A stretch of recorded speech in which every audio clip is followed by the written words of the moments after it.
Hai semua, Bapak dosen. Rekan saya Daniel Sriwijaya dan teman saya juga akan presentasi tentang unbound risk dari mata kuliah. Ini mata kuliah ya? Leadership. Leadership ya,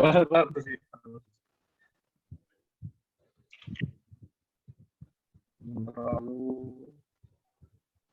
dari pembelajaran kali ini, tujuan dari kita belajar tentang unbound risk adalah membuat materi tentang leadership, yaitu unbound risk terutama untuk menambah wawasan penulis dan membaca di era digital ini agar menjadi pemimpin yang lebih baik.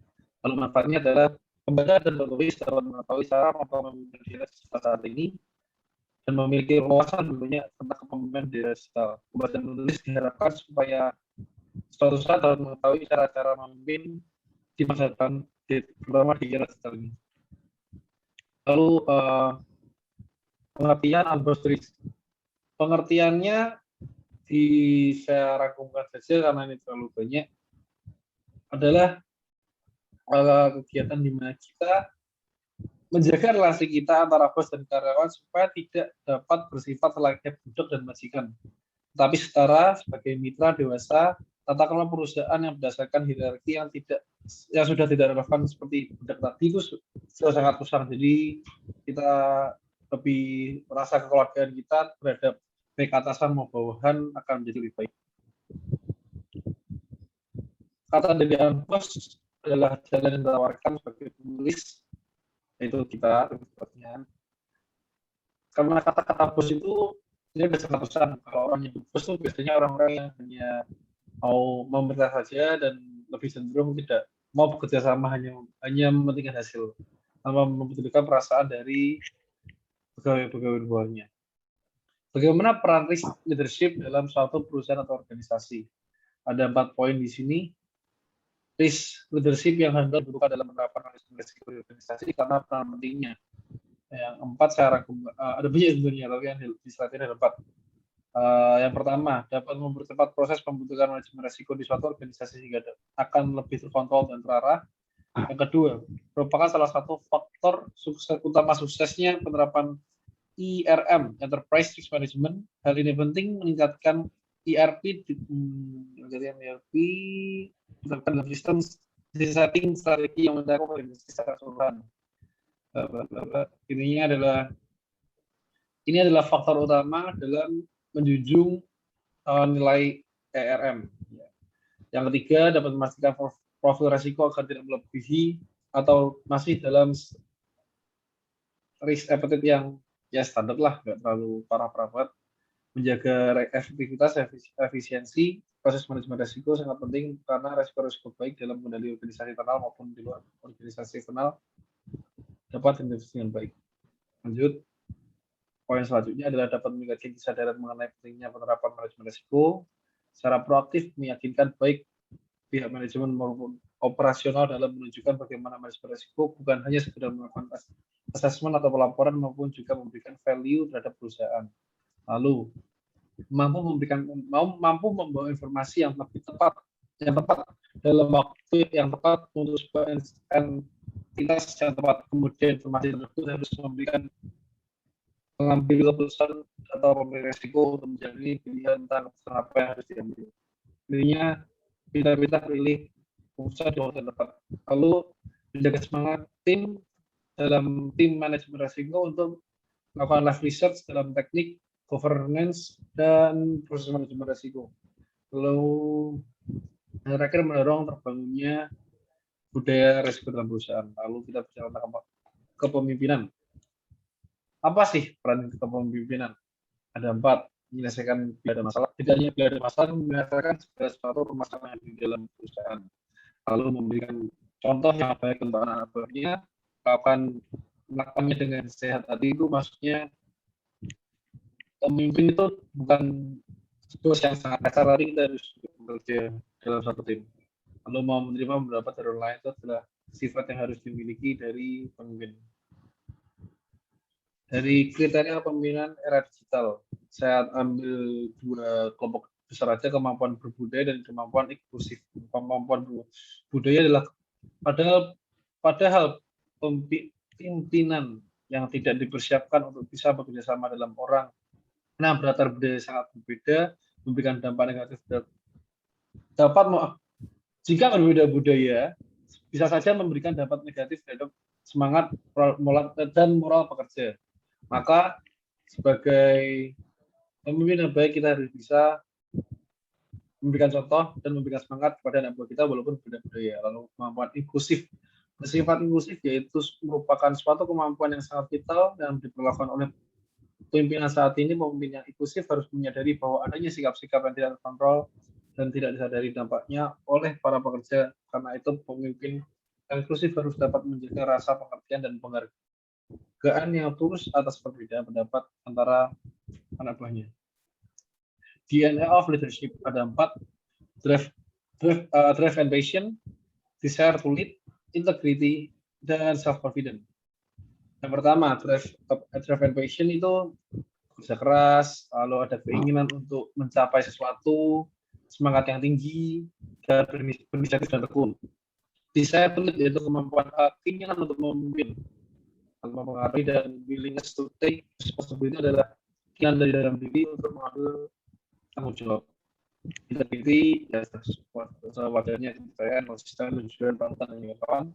Lalu self confidence adalah karisma yang dimiliki dari kepemimpinan itu sangat penting karena jika pemimpin saja malu-malu atau dia bisa tegas, melakukannya seperti apa. Lalu leadership kandidat oleh saya juga. Oke, terima kasih waktunya Nadia Sindu. 5 level of leadership yaitu ada jabatan penerimaan, jabatan pengaruh datang karena jabatan, orang lain mengikuti karena keharusan berdasarkan hak dan wewenang jabatan, bisa menjadi atasan tapi bukan memimpin, memiliki bawahan bukan anggota tim. Dan jika kita bicara tentang penerimaan, yaitu didasarkan pada hubungan dengan orang lain mengikuti karena keinginan mereka, mengembangkan rasa percaya sehingga lingkungan menjadi lebih positif dan menciptakan lingkungan kerja yang menyenangkan. Next.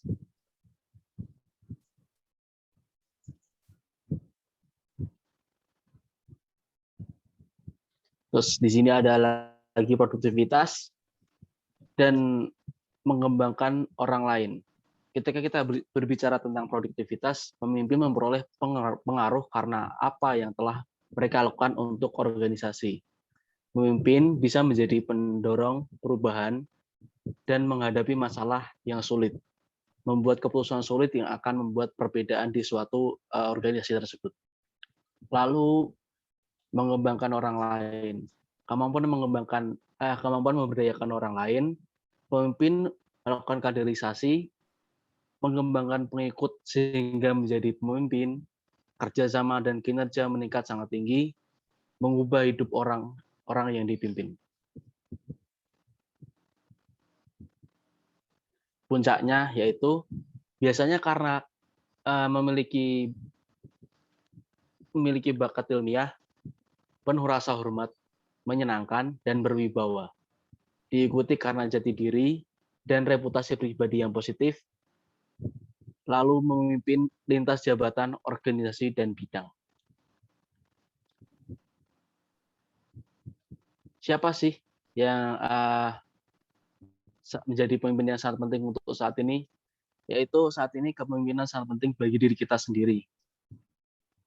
Apalagi di zaman digital ini, kita harus selalu mau belajar untuk menjadi seorang pemimpin.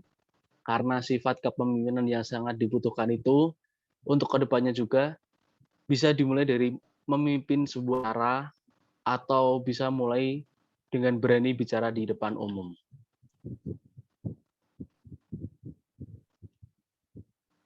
Apa yang harus dilakukan? Di era digital saat ini harus ditanggapi dengan serius, tidak hanya bisa mengikuti orang lain saja, tapi kita harus bisa berinovasi atau berkembang, sehingga kita juga bisa menjadi contoh atau semangat untuk orang lain. Di mana? Di era digital ini, kita belajar menjadi seorang pemimpin dari mana saja, Misal mulai dari masyarakat kita harus mau memimpin campur dalam organisasi. Misalnya gotong royong, berani bicara di depan umum, mau menerima masukan orang lain saat melakukan musyawarah.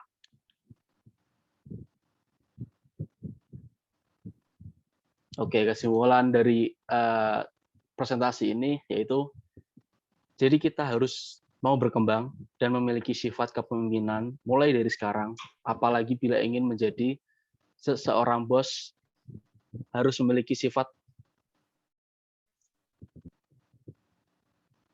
Oke, saya ulangi. Jadi belum.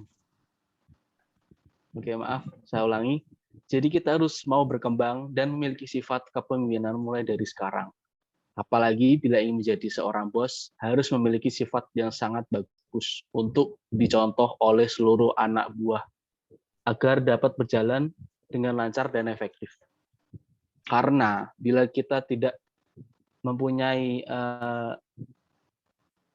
tidak adanya itu, kita akan bisa menjadi seorang bos yang ada kita hanya untuk mengikuti orang lain saja, tanpa bisa menjadi pemimpin atau bos yang bagus.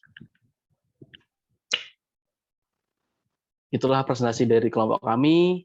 Kami mengucapkan maaf bila ada salah kata dan salah presentasi. Kami mengucapkan minta maaf dan terima kasih. Terima kasih.